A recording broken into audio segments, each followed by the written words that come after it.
पिछले एपिसोड में हमने देखा था कि चू फेंग वो ग्रैंड फॉर्मेशन को एक्टिवेट करने में लगा हुआ था, जिसको एक्टिवेट करना इतना आसान नहीं होता है। जब चू फेंग उसको एक्टिवेट करने जाता है तो उसकी जैसा एक और सामने चू फेंग आ चुका था जो कि फॉर्मेशन ने बनाया था, और चू फेंग उसको हरा देता है, तभी जाकर वो इस फॉर्मेशन को एक्टिवेट कर सकता है। तो चू फेंग यहाँ पर अपनी पावर को यूज करता है, पूरी हिम्मत और ताकत के बलबूते पर वो ये काम करके दिखा चुका था। वो फॉर्मेशन वाले चू फेंग को हराता भी है और उसको खुद के सामने सरेंडर भी करवाता है, जिस वजह से फॉर्मेशन की पावर अब चू फेंग के अंदर आ चुकी थी। इस वजह से चू फेंग बहुत ज्यादा स्ट्रांग हो जाता है, मानो कि उसने यहाँ पर ब्रेक थ्रू कर लिया। और इसके बाद वो जा चुका था उस चुड़ैल की वाट लगाने के लिए कि अब मैं देखता हूँ कि वो मेरा क्या ही बिगाड़ सकती है। जिसके बाद यहाँ से ये एपिसोड शुरू होता है। तो इस एपिसोड की शुरुआत में हम उसी पागल आदमी को देखते हैं जिसने बचपन में चू फेंग को उसके फादर, जो सौतेले फादर थे, उसके हवाले किया था। तो उस आदमी को देखकर चू फेंग बिल्कुल हैरान रह चुका था कि ये यहाँ पर क्या कर रहा है। वो लोग यहाँ पर कुछ सोच समझ पाते कि इससे पहले ही वो जो चुड़ैल होती है वो उस ओल्ड मैन को अपने कंट्रोल में लेने की कोशिश करती है, क्योंकि वो पूरी तरह से उसी के कंट्रोल के अंदर मौजूद है। उसको नहीं पता कि वो क्या कर रहा है, उसको क्या करना चाहिए, उसको क्या नहीं करना चाहिए। वो उस ओल्ड मैन से कहना चाहती है कि जाओ और सारे के सारे लोगों को मार दो। उसके अंदर से बहुत ज्यादा भयंकर फ्लेम की पावर बाहर निकल कर आ रही थी, और जैसा ये होता है हम देख पाते हैं कि वो जो ओल्ड मैन था वो बिल्कुल अलग ही बन चुका था, मानो कि वो कोई एम्पायर बन गया। क्या ही कमाल को, क्या ही बैडएस लगने लग गया था। वो जो बाकी लोग यहाँ पर मौजूद थे वो लोग कहना चाहते कि ये फ्लेम इतना ज्यादा स्ट्रॉन्ग कैसे है। ऐसा लग रहा है कि ये बंदा फ्लेम सेक्ट का, फ्लेम सेक्ट आज नहीं बल्कि हजारों सालों पहले दुनिया से गायब हो गया था। तो आखिर वहां का बंदा यहाँ पर कैसे आ सकता है? क्या सच में ये ओल्ड मैन जो पागल आदमी है वो फ्लेम सेक्ट से आता है? जितने भी लोग यहाँ पर मौजूद थे वो सब यहाँ पर उस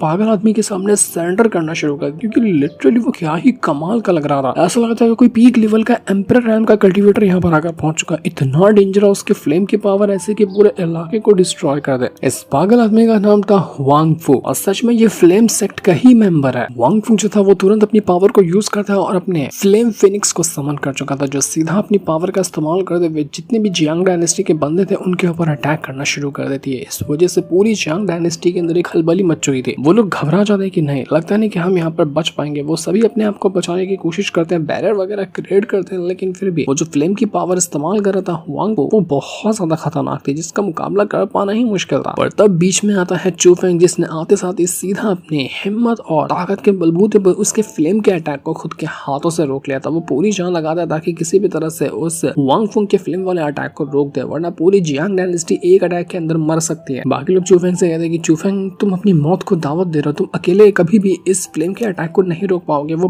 बहुत ज्यादा खतरनाक अटैक है। लेकिन चू फेंग अपनी पावर तो इस्तेमाल करता है, लेकिन वो जो फॉर्मेशन वाला चू फेंग था बाय लॉन्ग उसकी भी पावर को यूज कर लेता है, अपने असुरा गॉड की भी पावर को यूज कर लेता है। जितनी भी पावर उसके पास थी सबको एक साथ वो यूज कर चुका था। और उसके बाद वो जो फ्लेम वाला अटैक होता है उसको रोकने के लिए वो अपनी पूरी जान लगा देता है। वो किसी भी तरह से इस अटैक को रोकने में लगा हुआ था, लेकिन अभी भी कोई असर दिखता ही नहीं। वो फ्लेम वाला जो अटैक था अभी भी जियांग डायनेस्टी के लोगों की तरफ ही बढ़ रहा था। चू फेंग ने पूरी जान लगा दी, लेकिन फिर भी वो अटैक रुका नहीं, जो चीजें दर्शा रही थी कि इस अटैक को रोक पाना इतना आसान नहीं होगा किसी के लिए भी। चू फेंग की भी हालत खराब है तो बाकियों के तो बात ही छोड़ दो। क्वीन भी चू फेंग से कहती कि चू फेंग तुम्हें कुछ और सोचना होगा, ये तरीके से हम यहाँ पर इस अटैक को नहीं रोक पाएंगे और तुम्हारी भी जान खतरे में आ जाएगी। चू फेंग कहना चाहते कि जब पहली बार ये पागल आदमी ने मुझे देखा था, उसको पता चला था कि मैं चू फेंग हूं, तो वो बिल्कुल ही घबरा गया था मुझसे, जिसका मतलब ये हो सकता है कि उसने मेरे अंदर कुछ तो ऐसा देखा होगा जिसको देखकर वो डर गया था। लेकिन आखिर मेरे अंदर उसने ऐसी कौन सी चीज देख ली होगी जिसको देखकर वो इतना डर गया, जबकि ये बंदा कितना ज्यादा स्ट्रांग है। यही वो बंदा था जिसने बचपन में चू फेंग को उसके सौतेले फादर के हाथों में थमा दिया था, ये कहते हुए अपने आप से ही कि देखो तुमने जो भी मुझसे करने के लिए कहा ना, मैंने वो सब कुछ कर दिया, मैंने पहुंचा दिया है चू फेंग को किसी सही इंसान के हाथों में। लेकिन वो किसके पोजीशन में था, क्यों वो ऐसा बात कह रहा था, कहां से उसके पास चू फेंग आया, ये सब तो हमें कुछ भी नहीं बताया गया। चू फेंग वो फ्लेम के अटैक को रोक रहा था, लेकिन वो फ्लेम का अटैक उसकी हालत खराब कर देता। चू फेंग की सारी पावर यहाँ पर खत्म हो चुकी थी और अब यहाँ पर उसके अंदर हिम्मत नहीं थी कि वो और ज्यादा इस अटैक को रोक सके। तब चू फेंग यहाँ पर कहने लग जाता है कि मैं चू फेंग हूँ, क्या तुम मुझे भूल गए हो? मुझे पता है कि तुम्हारा दिमाग अभी तुम्हारे कंट्रोल के अंदर नहीं है, उस चुड़ैल ने तुम्हारे पर कंट्रोल बना कर रखा है, लेकिन तुम्हें पहचानना होगा कि मैं चू फेंग हूँ। याद करो मेरा नाम, बस याद करते रहो मेरे नाम को, तुम्हें पता चल जाएगा कि मैं क्या हूँ। तो जैसे यहाँ पर उस वांग फू को याद आता है कि सच में ये चू फेंग है, वो तुरंत अपने अटैक को रोक लेता है और चू फेंग के ऊपर वो अटैक नहीं लगाता। ये देखो वो चुड़ैल पागल हो जाती है, वो कहना चाहती है कि जल्दी जल्दी इस वांग फू को वापस अपने कंट्रोल में लो, अगर ये हमारे कंट्रोल से बाहर निकला ना तो फिर हम ये बैटल जीत ही नहीं सकते, ये हमारे कंट्रोल से बाहर नहीं जाना चाहिए। लेकिन अब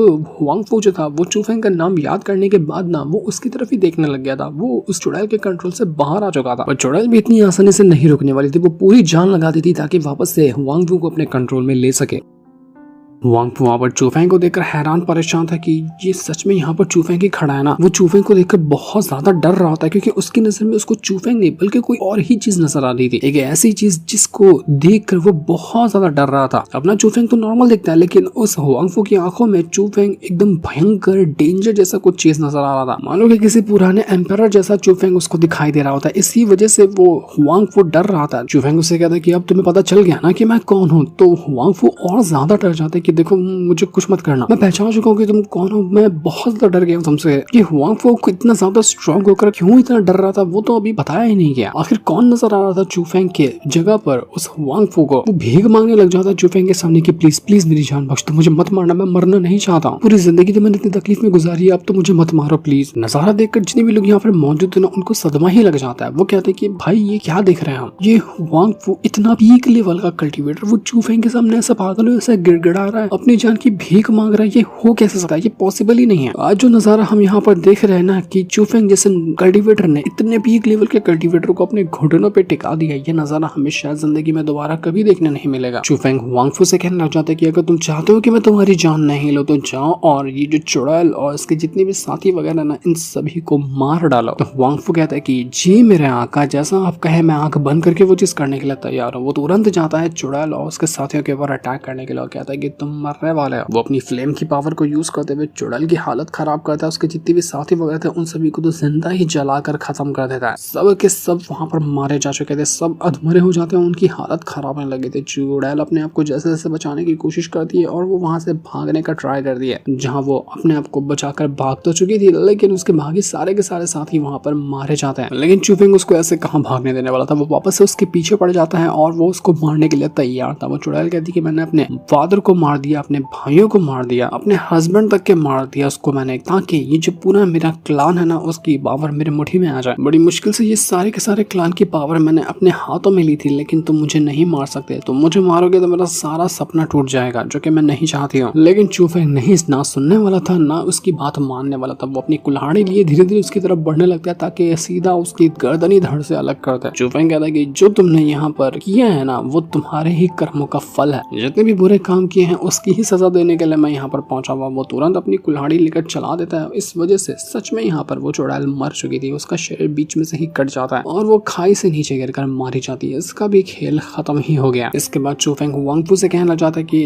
देख तू डरता है ना मेरे से कि मैं तुझे मार डालूंगा, तो अगर मैं तुझे ना मारूं इसके लिए एक शर्त है, तू मेरे पेरेंट्स से, जो मेरे असली वाले पेरेंट्स हैं उनसे मिला होगा, तो तू मुझे बता कि वो कौन है, कहाँ रहते हैं, क्या उनका पास्ट है। लेकिन वो कुछ भी नहीं पता था, बस वो कहता है कि जैसा तुमने कहा था मैंने सब कुछ किया, लेकिन मुझे मत मारना मुझे। लेकिन चूफेंग उसको वहां से गायब करके अपने पास रख लेता है क्योंकि ये पागल आदमी बस है तो उसके पास बहुत सारी पावर, लेकिन उसकी जो मेंटली स्टेबिलिटी है ना वो ठीक नहीं है। मंकी जो था वो यहाँ पर चूफेंग से कहना चाहता है कि अरे वो पागल आदमी कहाँ चला गया, तुम्हें पता है वो ना अपने टाइम पे इतना पावरफुल कल्टीवेटर था कि उससे ज्यादा स्ट्रॉन्ग कल्टीवेटर इस पूरे के पूरे ईस्टर्न सी के अंदर कोई मौजूद ही नहीं था। पूरे ईस्टर्न सी का समझो कि वो राजा था, लेकिन वो कैसे पागल हो गया, क्या हुआ उसके साथ तो पता ही नहीं। इतने जमाने बाद अब जाकर मैंने उसकी झलक पाई है, वो भी ऐसी पागल वाली हालत में। पहले तो ये कितना कमाल का था, जहाँ तुम जाते ना तुम्हें खाली उस वांग फू के ही चर्चे नजर आते। इतना लाजवाब इंसान था वो जिसकी तुम कल्पना भी नहीं कर सकते हो। उसके लेवल तक पहुंच पाना लोगों के लिए बहुत ज्यादा मुश्किल होता है। लेकिन चूफेंग के दिमाग में बस एक ही ख्याल चल रहा था कि आखिर इतना स्ट्रॉन्ग होने के बावजूद भी वो मुझसे या फिर मेरे फैमिली से डरता क्यों है। जब चूफेंग उसके करीब बढ़ रहा था ना तो उस पागल आदमी को चूफेंग नहीं बल्कि उसके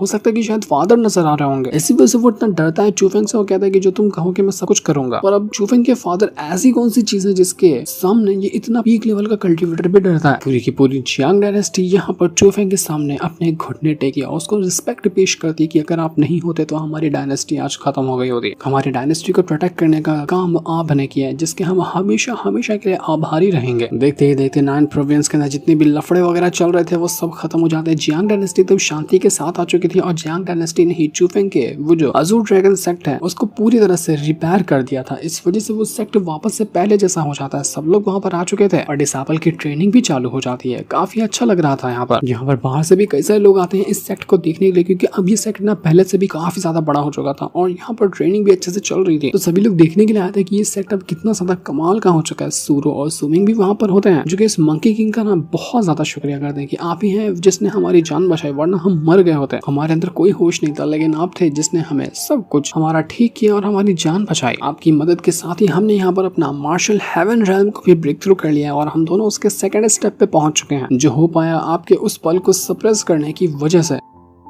सब लोग तो यहाँ पर खुश थे, लेकिन चूफेंग अकेला बिल्कुल परेशानी में बैठा हुआ था। उसको कुछ भी समझ में नहीं आता कि मैं करूँ तो करूँ क्या। वो पागल आदमी तो मुझे यहाँ पर बताने के लिए तैयार ही नहीं है कि मेरे पेरेंट्स कहाँ हैं, उनका क्या पास्ट था। उसी के साथ साथ मुझे अपने पेरेंट्स को भी ढूंढना है, वो जिस फ्लेम सेक्ट से आता था उसकी भी जानकारी हासिल करनी है, मुझे जिलिंग को भी बचाने के लिए जाना है। मेरे पास बहुत सारे काम है, लेकिन मुझे समझ नहीं आ रहा कि मैं शुरुआत करूँ तो करूँ कहाँ से। मुझे मेरे खुद के ओरिजिन के बारे में भी नहीं पता कि मैं क्या हूँ, मेरा क्या पास्ट है। मैं इसके बारे में भी कुछ भी नहीं जानता हूँ, क्या हो रहा है मेरे साथ मुझे नहीं पता। तो तभी वहाँ पर चूफेंग का दोस्त भी आकर पहुंच जाता है। उससे कहना चाहता है कि चलो सारी फाइट तो खत्म हो गई, लेकिन तुम्हें याद है ना हम दोनों ने वादा किया था कि एक बार फिर से फाइट करेंगे और दिखाएंगे कि दोनों में कौन स्ट्रांग है। तो क्या तुम मुझसे फाइट करना चाहते हो? तो चूफेंग कहता है कि चल ठीक है, वैसे भी मेरा मूड खराब है तो एक फाइट कर ही देते हैं। इसलिए ये दोनों यहाँ पर फ्रेंडली फाइट करने लग गए थे। अब दोनों दोस्त है तो जानलेवा तो फाइट करेंगे नहीं, इसलिए नॉर्मल वाली जो दोस्ती वाली फाइट होती है ना, वो लोग वही करने लग गए थे, जहाँ दोनों एक दूसरे के ऊपर अटैक करते हैं। इनका बैटल काफी कमाल का चल रहा था। ये दोनों यही साबित करना चाह रहे थे कि देख तेरे से ज्यादा स्ट्रांग मैं हूँ तो तेरे से ज्यादा स्ट्रांग मैं हूँ। इस वजह से दोनों का बैटल चल रहा था। ये बैटल बहुत ज्यादा खतरनाक होता है। ये दोनों फाइट करते हुए पूरे सेक्टर में घूमते हैं, सेक्टर से जंगल में चले जाते हैं, जहाँ चाहिए वहां चले जाते हैं, लेकिन फाइट ये रोक ही नहीं रहते। ऐसा लगा था कि इनकी फाइट कितने दिनों तक ये चलती रहेगी और नतीजा ही नहीं निकलेगा कि कौन ज्यादा स्ट्रांग है कौन ज्यादा स्ट्रांग नहीं है। वो इसलिए क्योंकि चूफेंग यहाँ पर अपनी कोई सीक्रेट टेक्निक वगैरह यूज नहीं करा था, वो सिर्फ अपनी पावर के ऊपर रिलाय करा था, जो कि यहाँ पर उसका दोस्त जैंग भी कर रहा होता है। अब चूफेंग अपनी बाकी की पावर को यूज कर लेता तो फिर जैंग के लिए उसको हरा पाना नामुमकिन हो जाता है। इसलिए चूफेंग उसके बराबर की ही पावर को यूज कर रहा था। यही वजह थी कि यहाँ पर वो जैंग उसको बहुत अच्छी टक्कर भी देता और एक के बाद एक करते हुए अपनी सारी टेक्निक का इस्तेमाल करता है। चूफेंग अपने आप ज़ूरा घोस्ट पावर को यूज करता है और वो जो उसका दोस्त था वो अपनी भी खास पावर को इस्तेमाल करने में लगा हुआ था, जिस वजह से ये बैटल काफी ज्यादा इंटेंस हो जाता है। लेकिन फिर भी आखिरी में नतीजा यही निकलता है कि चूफेंग ने यहाँ ये बैटल जीत लिया है। चूफेंग ने आखिरकार उस जैंग को हरा दिया।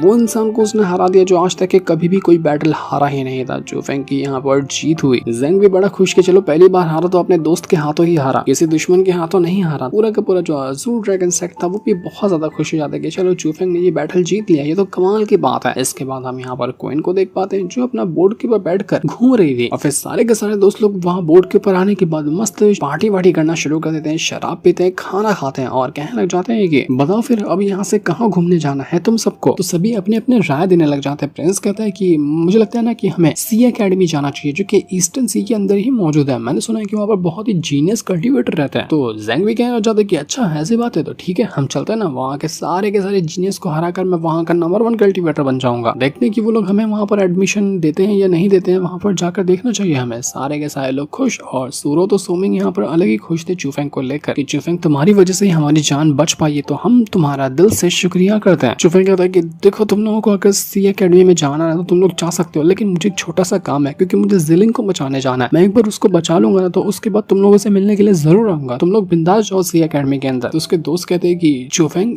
जिस इमॉर्टल सी एकेडमी में तुम जा रहे हो ना जहाँ पर जिलिंग मौजूद है वो लोग बहुत खतरनाक है। वो इतने खतरनाक है कि सीज एकेडमी भी उनसे मुकाबला नहीं कर सकती, इसलिए जिलिंग को बचाना मतलब बहुत ज्यादा मुश्किल होगा तुम्हारे लिए। लेकिन हमें तुम्हारे पे भरोसा है कि तुम जरूर ये काम कर लोगे और तुम्हें कभी भी किसी चीज की जरूरत हो ना तो हल्का सा सिग्नल देना हमें, हम दौड़े दौड़े आ जाएंगे तुम्हारे पास तुम्हारी हेल्प करने के लिए। फिर पूरी टीम बनकर सभी की वाट लगाएंगे। तो चूफेंग बहुत ज्यादा खुश होता है। वो कहता है कि शायद मुझे जिंदगी में तुम जैसे दोस्त दोबारा कभी नहीं मिलेंगे, तुम सब मेरे कितने जिगरी यार हो, तुम्हारी मुझे बहुत याद आने वाली है। तो इसके बाद चूफेंग अकेले में बैठकर वापस से यही चीज सोचने लग जाता है कि मम्मी पापा आपने आखिर मुझे उस पागल आदमी के हवाले क्यों कर दिया था ताकि वो मुझे किसी भी इंसान को सौंप दे। आपकी क्या मजबूरी रही होगी जो आपने मुझे अपने आप से अलग कर दिया? मैंने क्या बिगाड़ा रहा हूँ आपका? मुझे तो कुछ भी समझ में नहीं आ रहा है, लेकिन मुझे इतना जरूर पता है कि कोई ना कोई आपकी जरूर मजबूरी रही होगी और उस मजबूरी को जानने के लिए मुझे अभी लगता है कि और ज्यादा स्ट्रॉन्ग बनना पड़ेगा। मैं इतना भी स्ट्रॉन्ग नहीं बना कि सारी सच्चाई जान सकूं, इसलिए मुझे मेहनत करनी होगी, खुद को और काबिल बनाना पड़ेगा, तभी जाकर मैं सारी की सारी चीजों का पता लगा सकता हूँ कि आखिर असल में चल क्या रहा है यहाँ पर। तो इसके बाद हम यहाँ पर वापस उस पागल आदमी को देखते हैं। वो बचाते हुए भागने की ही कोशिश में लगा हुआ था, लेकिन उसकी चारों तरफ कई सारे मॉन्स्टर आ जाते हैं जिन्होंने उसको हर तरफ से घेर लिया था। तो पागल आदमी अपने आप को बचाने की कोशिश करता है लेकिन बचा नहीं पाता। लेकिन तभी आसमान से कोई चीज जमीन पर आकर गिरती है। वो किसी स्टोन जैसी चीज थी और उस स्टोन स्टोन के ऊपर लिखा हुआ था चू फैमिली फॉरबिडन ग्राउंड। वो स्टोन अपने आप एक दरवाजे जैसा खुल जाता है और जैसे वो दरवाजा खुला था उसके अंदर से एक इंसान बाहर निकल कर आता है। ये वही इंसान था जिसको जब वो पागल आदमी चूफेंग को देखता था ना तो चूफेंग की जगह पर उसको यही इंसान नजर आता था। वो इंसान बहुत ज्यादा खतरनाक था। कंफर्म तो नहीं दिखाया गया लेकिन बाय चांस हो सकता है कि वो चूफेंग का फादर हो। वो इंसान यहाँ पर चूफेंग से काफी हद तक मैच कर रहा था। तो वो इंसान उस पागल आदमी से कहता है कि क्या तू जिंदा रहना चाहता है या फिर मरना चाहता है। तो जब पागल आदमी कहता है कि मैं जिंदा रहना चाहता हूँ तो वो इंसान चू फेंग को देता है उसके हाथों में और कहता है कि इसको ले जाओ और जिस भी इंसान का सरनेम चू होगा ना उसके हाथों में इसको सौंप देना और उससे कहना कि इसका नाम रखे चू फेंग। अगर तूने ये काम नहीं किया तो मैं तेरी जान ले लूंगा। तो इसी टाइम से वो पागल आदमी निकल गया था चू फेंग को ढूंढते हुए। लेकिन असल में वो इंसान था कौन, क्या पास्ट है चू फेंग का, ये सारी चीजें अभी हमें नहीं दिखाई जाती क्योंकि यहीं पर असुरा गॉड का सीजन 1 खत्म हो जाता है। नेक्स्ट सीजन का हमें इंतजार करना पड़ेगा, उसमें और भी कई सारी चीजें रिवील होगी जिस सीन के साथ ये वाला एपिसोड यहीं पर एंड हो जाता है। Thanks for watching.